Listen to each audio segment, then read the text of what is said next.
Chers amis, bonjour et bienvenue dans cette nouvelle vidéo de la chaîne Alzheimer jour après jour pour continuer avec vous l'exploration de la communication avec un patient atteint de maladie d'Alzheimer.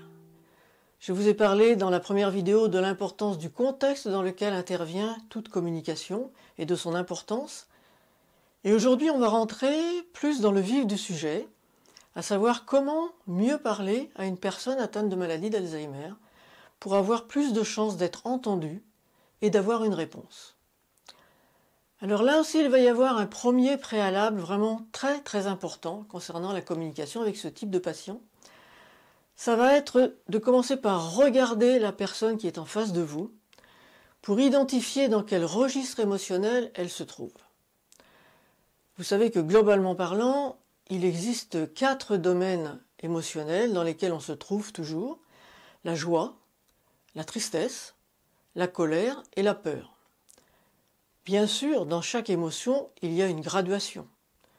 La joie, ça peut être simplement « je suis bien ce matin, j'ai bien dormi, je suis en train de finir mon petit déjeuner, je me sens bien », simplement le bien-être.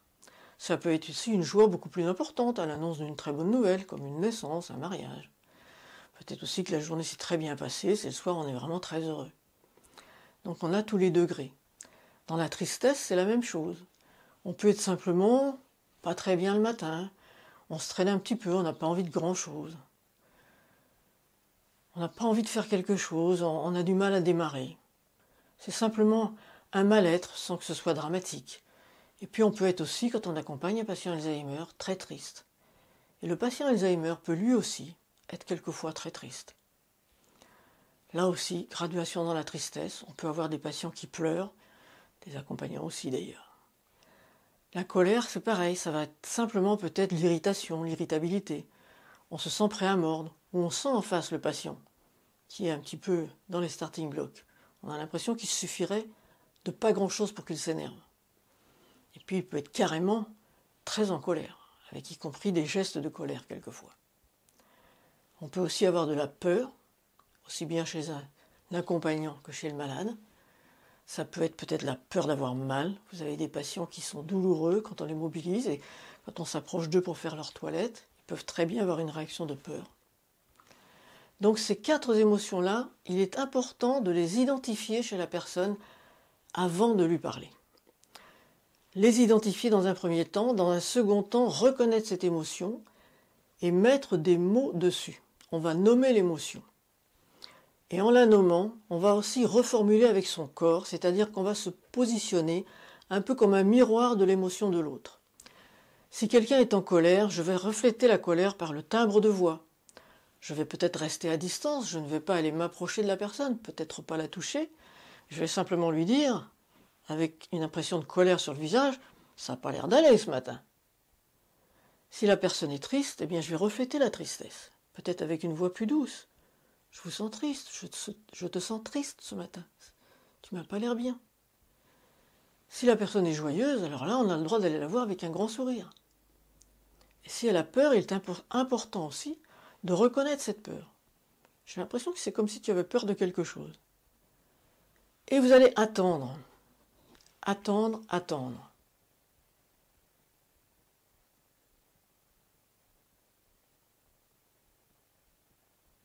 Non, ce n'est pas une panne de la vidéo. 10 secondes. Je suis sûr que ça vous a semblé très long. Et pourtant, ce n'est que 10 secondes. Chez un patient Alzheimer, le cerveau tourne au ralenti. L'information que vous allez donner, il faut qu'elle monte au cerveau, qu'elle soit traitée par le cerveau qui, encore une fois, fonctionne lentement, et que l'information redescende et que la réponse, éventuellement, vous soit communiquée avec peut-être des troubles du langage qui rendent encore plus difficile cette réponse. Donc, si vous n'attendez pas, c'est comme au niveau d'un ordinateur. Si vous posez une deuxième question, eh bien vous allez avoir tout de suite un bug. C'est-à-dire que vous n'aurez la réponse ni à la première question, ni à la deuxième question. Le fait d'attendre, quand on reformule, quand on met des mots sur quelque chose, est vraiment quelque chose d'important. Important de reformuler avec tout son corps. C'est assez facile car on se met en quelque sorte en miroir de la personne. Elle est triste, je reflète la tristesse. Elle est joyeuse, je reflète la joie. Elle est en colère, je reflète la colère. Et surtout, j'attends la réponse de la personne. Vous serez étonné des réponses que vous allez recevoir. Importance aussi d'ajouter des gestes à ce que vous dites. Quand quelqu'un fait une conférence, s'il n'utilise pas les gestes, s'il ne bouge pas, s'il n'a pas d'expression dans le visage qui prouve qu'il est vivant, le public s'endort. Eh bien, ça va être la même chose. Il faut vous aider des gestes, en particulier chez un patient Alzheimer où les mots, la compréhension des mots peut quelquefois poser problème quand la maladie évolue. Eh bien, c'est important d'ajouter le geste à la parole. Vous voulez conduire quelqu'un aux toilettes, eh bien, vous allez lui dire « Si tu es d'accord, je vais t'accompagner aux toilettes, et si les toilettes sont à côté, vous montrez les WC. » Le fait d'avoir la porte ouverte et de montrer les WC, souvent ça facilite beaucoup le déplacement. Alors qu'autrement, on voit des patients qui bloquent et qui ne veulent plus avancer. Donc pensez à utiliser vraiment tous les moyens non verbaux que vous avez, le timbre de voix, vos gestes des mains, l'attitude de votre corps globalement. Ensuite, comment s'adresser à la personne atteinte de maladie d'Alzheimer? Comment lui parler pour être mieux entendu et pour avoir plus de chances d'avoir une réponse? Il va falloir parler lentement et distinctement. Si vous faites partie comme moi, des gens qui ont tendance à parler vite, eh bien il va falloir faire un effort pour ralentir un peu. Encore une fois, le cerveau du patient Alzheimer, il tourne au ralenti, donc il faut un petit peu respecter ça et parler lentement et distinctement. Il m'arrive parfois de reprendre le tournage d'une vidéo, parce que je me suis rendu compte que j'avais parlé trop vite. Parlez lentement, parlez distinctement, ajoutez le geste à la parole. Utilisez des phrases courtes et simples. Sujet, verbe, complément. Ne compliquez pas les choses. Délivrez un seul message à la fois. Encore une fois, là-haut c'est ralenti. Donc la personne va avoir du mal, comme elle a du mal à faire plusieurs choses en même temps, elle a du mal aussi à enregistrer plusieurs messages. Donc un seul message à la fois. Vous avez le droit et même fortement conseillé de poser des questions, mais pas n'importe quelle question. Il faut bannir de votre vocabulaire le mot « pourquoi ». Le mot « pourquoi » est un mot qui met en difficulté même des gens qui n'ont pas de maladie d'Alzheimer. On peut quelquefois être dérouté par la personne qui lui dit « mais pourquoi tu as fait ça? Pourquoi tu as dit ça ?» C'est pas toujours évident de répondre. Alors un patient Alzheimer, il est encore plus démuni que nous. Donc balayez vraiment de votre vocabulaire le mot « pourquoi ». Utilisez des questions de préférence qu'on appelle des questions fermées, c'est-à-dire des questions où on répond par oui ou par non. Par exemple, si vous voulez proposer pour le repas de midi des pommes de terre ou des pâtes, eh bien ne proposez pas est-ce que tu veux des pommes de terre, des pâtes ou des haricots, parce qu'arrivé aux haricots, il ne se rappellera plus de la première version, de la première possibilité. Donc 2 possibilités à la fois dans une question, jamais plus. Sinon là aussi, vous n'aurez pas de réponse. Ça paraît des choses relativement simples, mais ça peut vraiment être très utile et vous permettre d'avoir des réponses, alors qu'actuellement, vous êtes peut-être démunis et souvent ce qui se passe quand on n'a pas de réponse, eh bien on finit par ne plus poser les questions. Alors avec ces petites phrases toutes simples, ces questions avec 2 possibilités, vous allez voir que souvent la personne peut répondre, à condition encore et encore que vous attendiez suffisamment longtemps la réponse. Alors profitez-en pour souffler. Respirez un grand coup, vous allez vous détendre, vous allez recharger vos batteries, ça va vous faire du bien et ça va permettre à l'autre de répondre. Ensuite, il va falloir écouter le langage corporel de l'autre. De même qu'on a regardé les émotions, quand la personne va se mettre à parler, il est possible qu'elle n'ait pas le bon mot, qu'elle utilise un mot pour un autre.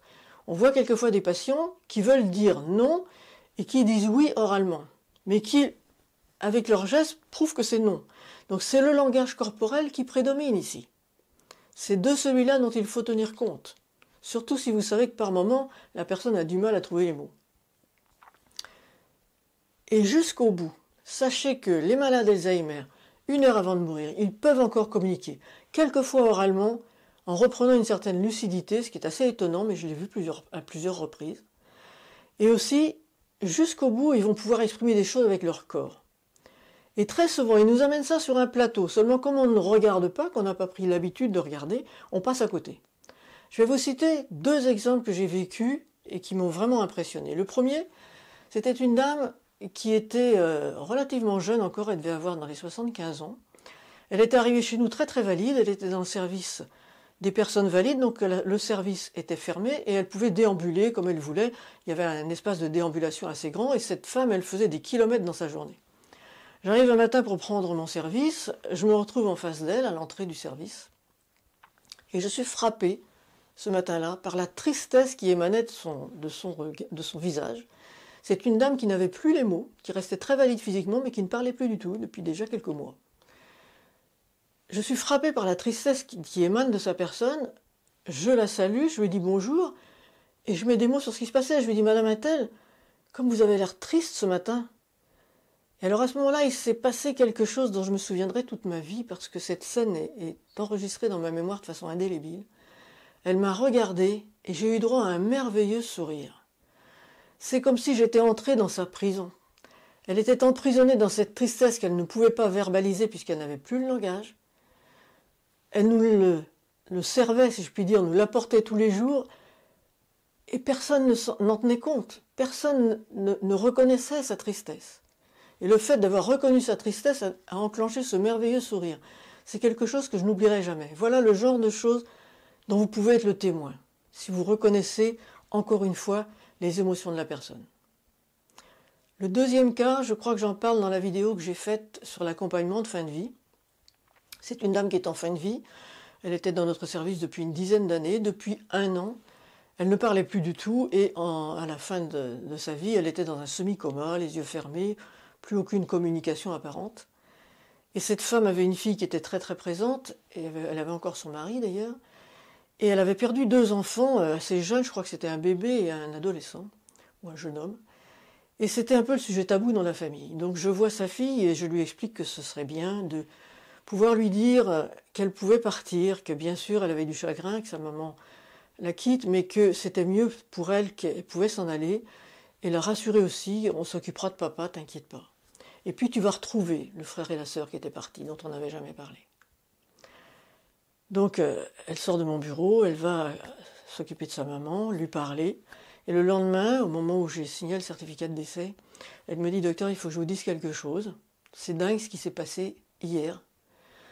J'ai suivi vos conseils, j'ai été lui parler, j'étais vraiment très près, j'étais presque dans le lit avec elle. Elle avait les yeux fermés, comme depuis plusieurs semaines. Et je lui ai parlé, je lui ai dit qu'elle allait retrouver ses 2 enfants. À ce moment-là, elle a ouvert les yeux. Elle m'a regardé, pas un regard dans le vague, un regard avec une présence vraiment très forte. Et elle m'a dit, j'espère. C'est pas n'importe quoi que cette femme avait répondu. Ensuite, elle a refermé les yeux. Elle est décédée 1 heure après. Jusqu'au bout, la personne atteinte de maladie d'Alzheimer peut communiquer, avec les mots quelquefois, et des mots cohérents, et toujours, toujours, toujours par le biais de son corps. Alors n'oubliez pas, regardez les personnes que vous accompagnez, que vous soyez soignant, que vous soyez famille, regardez-les pour voir dans quel registre émotionnel ils sont, mettez des mots sur les émotions, parlez simplement, et donnez-leur aussi vraiment le pouvoir de communiquer. Je pense que très souvent aussi, un petit dernier point, on a tendance à utiliser le mot « on » quand on accompagne quelqu'un, par exemple, pour faire la toilette. On m'a raconté un jour l'histoire d'une aide-soignante qui accompagnait un monsieur qui était très gentil, qui était assez joyeux, il avait une maladie d'Alzheimer assez avancée, mais il parlait encore beaucoup. Et un jour, elle lui dit « Monsieur Untel, on va aller prendre la douche ». Et rayonnant, il lui dit « Oh, tout à fait d'accord, alors tu viens avec moi ». Et voilà le genre de réponse qu'on peut avoir quand on utilise le « on ». Le « on », c'est quelque chose qui dépersonnalise un peu la personne. Et je pense que c'est important de balayer ce mot-là aussi. Et quand on veut accompagner quelqu'un, eh bien lui dire si tu es d'accord, je vais t'accompagner et je vais t'aider si tu as besoin pour la toilette. C'est redonner en quelque sorte à cette personne Alzheimer le pouvoir encore. Je suis encore capable de faire certaines choses. Je peux encore faire certaines choses. Ok, j'ai besoin d'aide. Ok, j'ai besoin que tu m'aides. Mais c'est lui dire tu es encore capable. Tu peux encore être partie prenante de ce que je fais avec toi. N'oubliez pas ça non plus. Ça me semble peut-être un détail, mais c'est important, mine de rien. Parce que ça veut dire que jusqu'au bout, on respecte la personne dans tout ce qu'elle est, dans son vécu, dans tout son passé, dans tout ce qu'elle est, et qu'elle restera toujours un être vivant, un être humain avec toute sa vie passée et toute sa vie actuelle aussi. Merci de m'avoir écouté, j'espère vous avoir été utile par ces quelques conseils basiques. Nous aborderons dans la 3e vidéo les questions que vous vous posez les plus souvent, les situations auxquelles on est confronté le plus souvent avec un patient Alzheimer. À très bientôt pour cette 3e vidéo.